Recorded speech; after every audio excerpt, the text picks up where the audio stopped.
Ndërsa, se i përket atë që e theksumë dhe pak më herët, martesës së pejgamberit sallallahu alaihi wasallam thot njeriu shumë lehtë mund ta kuptoje se fjalët të cilat i folin për Muhammedin sallallahu alaihi wasallam nuk janë të sakta dhe se janë vetëm trillime nëse analizon mirë martesën e Muhammedit sallallahu alaihi wasallam me Hatixhen. Kur jemi këtu, mund të theksojmë edhe diçka tjetër. Lidhur me martesën e Muhammedit sallallahu alaihi wasallam, këto orientalistët të huajt, po bile kanë fillu të punojnë edhe me musliman tanë të cilët jetojnë në përvendet e jashtme. Sidomos në Danimark. Besoni, sidomos në Danimark. Ka njerëz të cilët merren, këtë nuk e them në kështu përmendsh, e them me praks.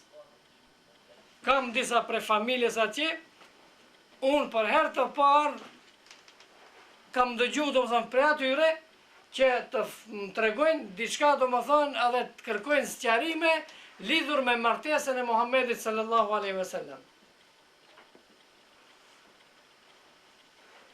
A kush i ka tregu gjëra të tilla? Danezat. Thot vinë për shtëpitë tona, apo ku jemi për shembull në vende të ndryshme, edhe hinë në diskutim, çka je musliman? Po ti jebe, pa e di çka ka qenë ai pejgamberit.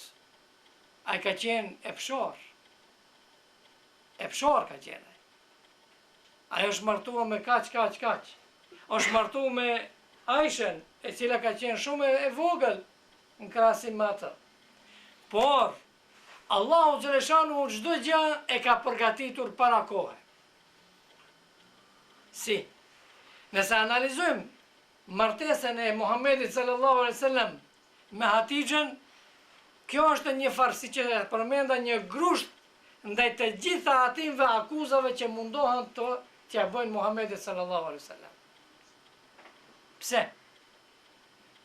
Se njeriu që është epshor, kur mundohet, apo kur e ka epshin më të fortë? Kur i bën 55 vjet? 60 vjet?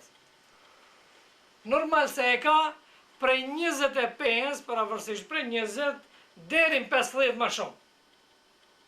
Deri në 50 më shumë. Kurse nëse e marrëm të analizojmë martesën e Muhammedit sallallahu alaihi wasallam, sa ka vazhduar martesa e tij me Hatixhen?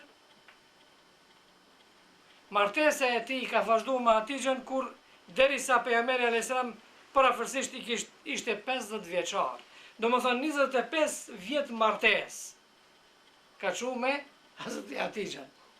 Edhe nuk i ka shku ndërmend si spaku të martohet me dini tjetër. Të martohet 25 vjet, kur epshi është më i fortë.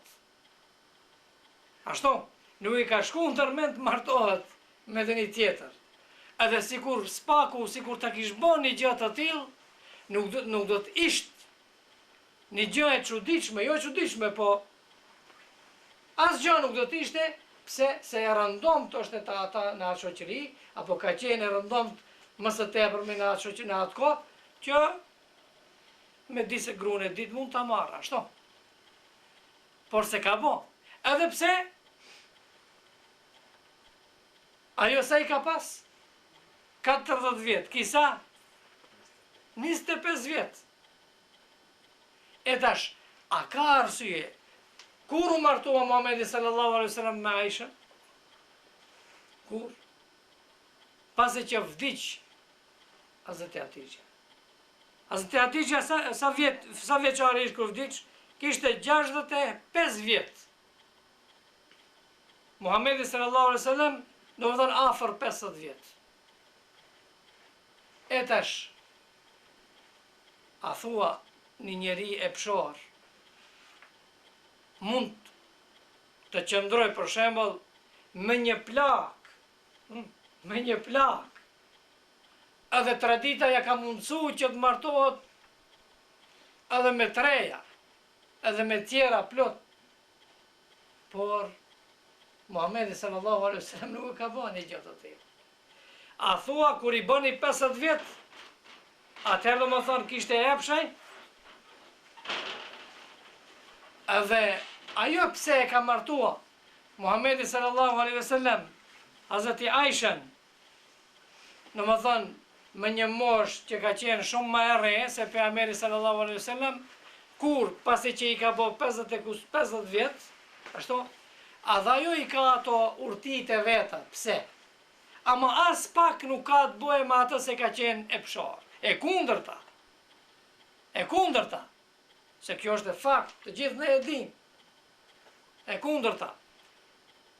Po unë vetëm do të tregoj, nuk do të him të sqarojmë këto çështje, do të tregoj për shembull një libër që është i autor është doktor Ramadan El-Buti, e ka titullin Aisha, nëna e besimtareve. Ta lexoni atë libër, edhe do t'i gjeni të gjitha ato përgjigjet aty. Krejt, edhe pyetjet që i bëjnë orientalistët, shpifjet që i bëjnë, po edhe përgjigjet aty do t'i gjeni, edhe ta shihni se më të vërtet nuk ka asnjë farë paqartësie aty.